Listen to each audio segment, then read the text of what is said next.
Feast your eyes on the Scott Voltage. This is a brand new lightweight e-bike for 2024, and it follows in the footsteps of the Lumen, but it ups the travel and capability to make for a far more aggressive package. So what makes it unique? How does it ride on the trail? And how does it compare to some of the competition?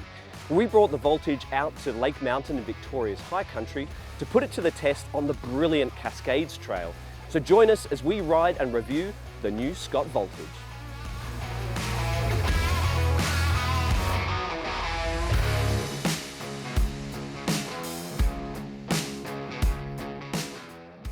So the Scott Voltage is essentially an electrified genius. It's equipped with 160mm travel fork, 155mm of rear travel and 29-inch wheels. It's built around this striking full carbon frame, and it features a TQ HPR50 motor and a 360 watt-hour battery inside the down tube. There's a neat display integrated into the top tube and a slim controller next to the left-hand grip. Like the Genius, the Voltage features a 4-bar suspension platform with the shock tucked away inside the belly of the down tube. It does get a new extension link for the upper shock eyelet, which incorporates a bearing mount for improved sensitivity. That link also helps to push the shock down and further forward ahead of the motor, and that means that all the adjusters are easily accessible via a tool-free hatch underneath the down tube. You can also unbolt the whole skid plate if you need to remove the rear shock entirely. Now the process is more involved compared to a regular externally mounted shock, but putting it in here does shield it away from the elements, and Scott also says that this is already the stiffest and most reinforced part of the frame, which makes it a great anchor point for all of those moving components. The space-efficient design also means the Voltage can take 2 bottles. There's a unique mounting bracket for the seat tube, and that can also be used for the optional 160 watt-hour range extender.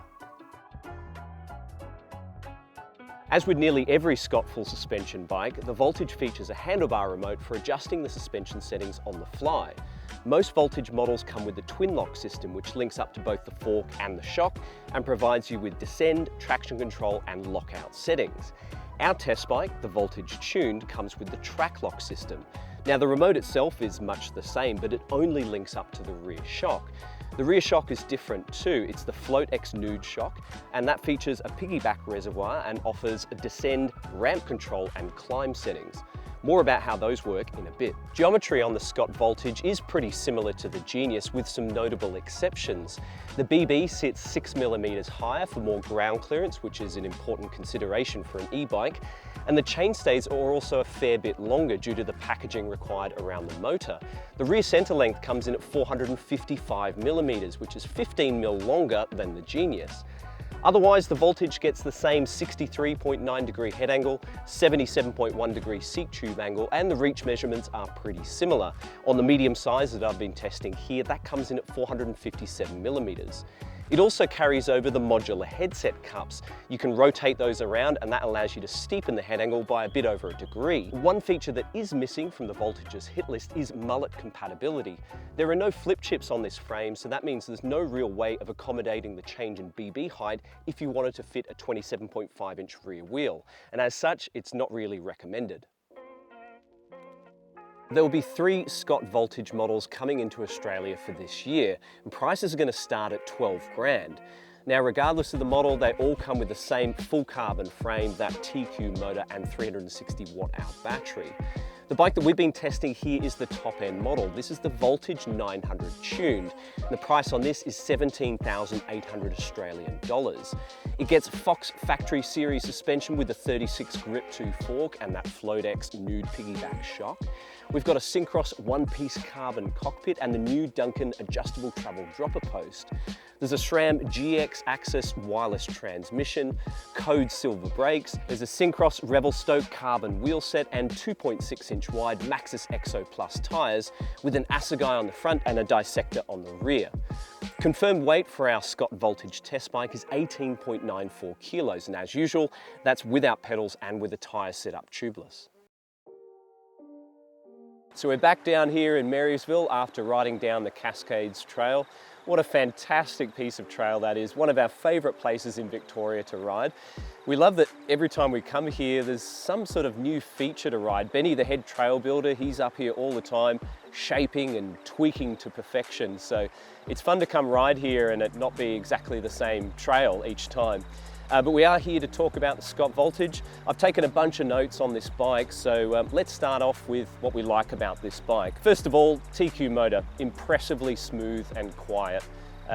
We've tested this motor before on several other e-bikes. Works really well. If you're after an e-bike where the motor doesn't dominate the whole experience, this is a really good system. It's not as powerful as the Fazua Ride 60 motor, but it is more subtle and it's better at sort of fading away into the background. More noticeable on this bike is how supple the suspension is. It's smoother than the Genius that we've tested previously, and I think that comes down to that bearing mount inside the upper link that drives the shock. That kind of reduces stiction and really does elevate small bump compliance by quite a bit. Now, I initially set up this bike with 30% sag, and that's really easy to set up thanks to that integrated sag guide. It also allows you to see how much travel you've used throughout the ride. Though because you've got this track lock remote, you're able to firm up the suspension for the climbs if you need. And that means you can kind of set up the suspension to be a little bit softer, a little bit more downhill oriented, while still having access to a firm climbing mode. So I let out some pressure from the shock. I'm sort of running around 33% sag. There's still plenty of progression. It's really well supported at the end of the travel, and we haven't noticed any harsh bottom outs at all. We've definitely used all the travel, but there's been no metal clunks or anything like that. I think the geometry on this bike is really good for the intended application. I love that neat adjustable headset, the fact that you can pull out the cups, rotate them around 180 degrees, and that will either steepen or slacken the head angle out by, I think it's 1.2 degrees, which is a fair amount. And it does that without affecting the rest of the bike's geometry. I generally prefer riding in the slack position. I think it provides better weight distribution, better balance with those long chainstays. And along with the excellent suspension, the longer wheelbase really does improve high-speed stability compared to the Genius.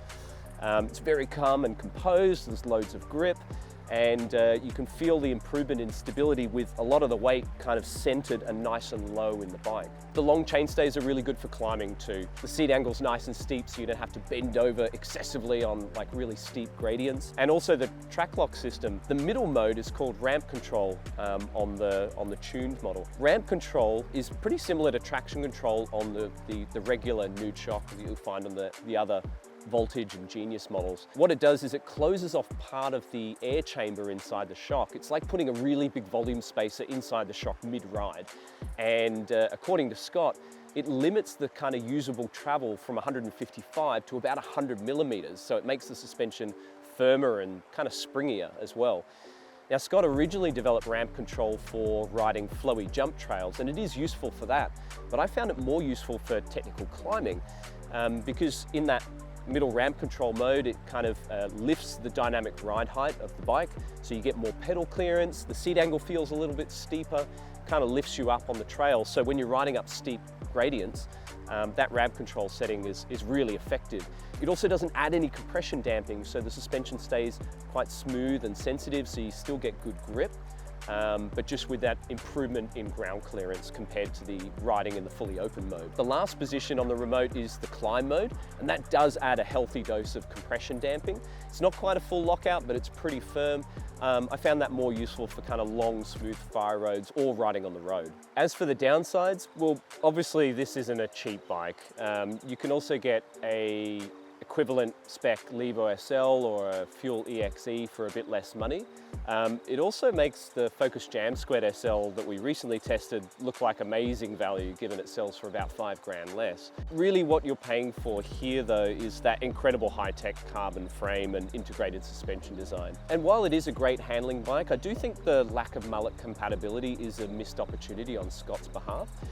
That to me is really the biggest difference between the Voltage and the Levo SL, which for us is one of the benchmarks in the lightweight e-bike category. This is still an agile bike. It's impressively poppy and nimble given it's quite long and how smooth the suspension is. The sub 19 kilo weight definitely helps, and having a lot of that weight low down and close to the BB definitely helps in terms of weight distribution and handling. It still feels a bit more ground huggy overall though, and it's not quite as playful or as enthusiastic through the turns compared to the Levo SL. Scott recently released a new Ransom Enduro bike, and that has a flip chip that allows you to run a 27.5 or a 29-inch rear wheel, and we love to see that kind of feature integrated into the Voltage. Also, I really like the one-piece cockpit, but it does make it harder if you want to change to a high-rise handlebar or a longer or shorter stem. You'll obviously have to buy a whole new bar and stem. It is possible to buy an upper headset adapter from Acros, which will allow you to run a regular stem and not necessarily a Syncros item, which would be cool, but even still, I'd prefer if the cables didn't run through the upper headset. It is pretty busy up there, and it's also pretty tight and busy where the cables pass the motor and the rear shock as well. Scott has done really well to make it all as neat and functional as possible, but replacing a cable on this bike will be a more time-consuming affair compared to a modern Trek or Specialized with guided internal cable routing. Also tight is rear tyre clearance with that big 2.6-inch dissector. It's not likely to be an issue on the dusty conditions that we've been riding up here at Lake Mountain, but it is likely to build up with mud if you ride somewhere that's a lot wetter. The 2.6-inch tyres do provide loads of grip and damping, but they can be a little bit floaty on fast, hard-packed berms. I think downsizing to a 2.4 or even a 2.5-inch tyre and potentially a beefier casing would be a good option for more aggressive riders. Lastly, while the rear axle tool is quite neat, it's got a T25, a T30 and a 6mm Allen key integrated into the one tool, and that means you can adjust most of the bolts on this bike. It does rattle a bit. I'm quite sensitive to noises on bikes, so I removed it because I didn't want that noise bothering me while I was riding. Otherwise, this is a really tight and quiet bike, and it's been totally solid throughout testing as well. Now, for some riders, the 360 watt-hour battery may be a downside. If you ride the TQ motor in the highest assist setting, it is possible to rinse the battery fairly quickly. Now, I've done a variety of range tests already on the Voltage. If you're keen to see how it compares directly to some of the other e-bikes that we've tested, make sure you click the link in the video description below to check out the full review over at flowmountainbike.com. Right now though, we're going to be embarking on a big old mission. Instead of getting the shuttle bus up to the top of Lake Mountain, we're going to be self-shuttling and pedaling up on the Voltage. Now, the ride's going to be around 50 kilometres long to get up and down the mountain with about 1,500 metres of elevation gain.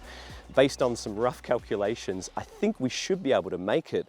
I've got the range extender battery fitted, and that brings total battery capacity to 520 watt hours, which should be enough to get me up and down the mountain. But I think this one's going to come down to the wire, so wish me luck. I've nearly used half of the range extender already. How far in are we? Not very far. We're going up, we're taking an off-road route up the mountain, and I think this is harder work on us and harder work on the motor and the battery, so I think we're going to be rinsing it quicker compared to going up the road. So we're about halfway in terms of elevation gain, getting up the top of the mountain, and we've already spent the range extender battery, so that guy's gone. Now I'm just on the internal battery. It's a real test. I'm trying to do it all in the high assist setting, but I think there's going to be a point somewhere along the Cascades Trail where I'm going to have to pull it back to try and finish the ride without running out of battery, but we'll see how we go.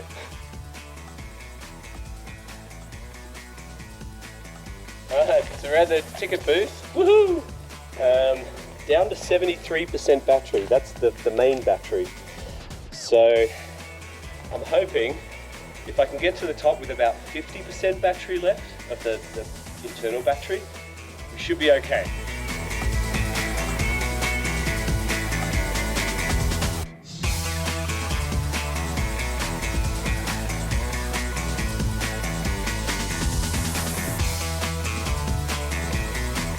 We made it. We're at the top. We're at the summit of Lake Mountain, 1,433 metres above sea level. We are currently on the Scott Voltage, down to 27% battery remaining.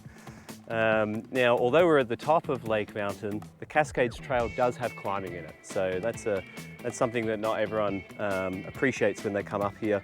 This is like an adventurous backcountry trail ride. So I think there's about 400 or 500 meters of climbing as we undulate on our way back down to Marysville. So with 27% battery remaining, I'm not so sure it's gonna make it all the way to Marysville.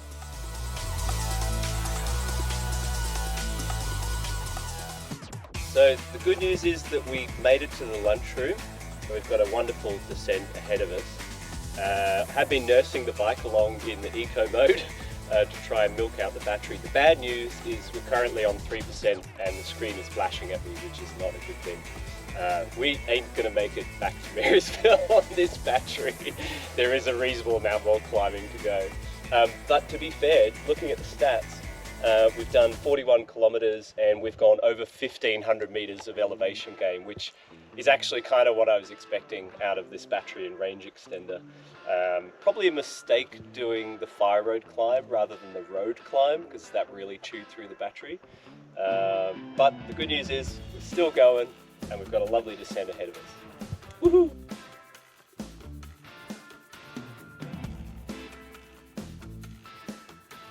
Plot twist. My friend Justin, who has been shooting while we've been up here in Lake Mountain, is also on an e-bike. Yeah. And how much battery do you have left? Look, I'm at 9%. It's probably a mistake. 9%? 9%. Probably a mistake staying on eco until I got to 15%. No, not on eco. I was on EMTB, the powerful one. Yeah. Safe to say I haven't done much work for that. Now, how big's your battery? 750 watt hours. 750, Bosch motor, got all the power. Yeah, but I've used all the power. My legs feel good. And you might not make it to Marysville either. I might not.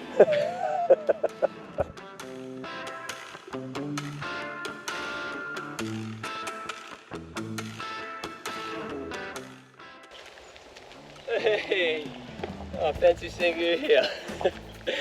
No more battery left. We're done. It's finished, 0%, motor's off. But, although we are not yet at Marysville, we don't have that far to go. 48 kilometers and we've done 1,540 meters of climbing. So that's actually pretty good. So that was one concern we had initially. The Axis derailleur is actually wired into the main battery of this bike. So there's no Axis battery, and we were worried that once you run out of battery, you won't be able to shift. That's not the case. We can luckily still shift. So I don't think you get a ton out of it at that point, but there is still a little bit of juice left over to run the screen, run the system, and run the derailleur. So that's really handy because we've still got a bit of a pedal to get back to Marysville.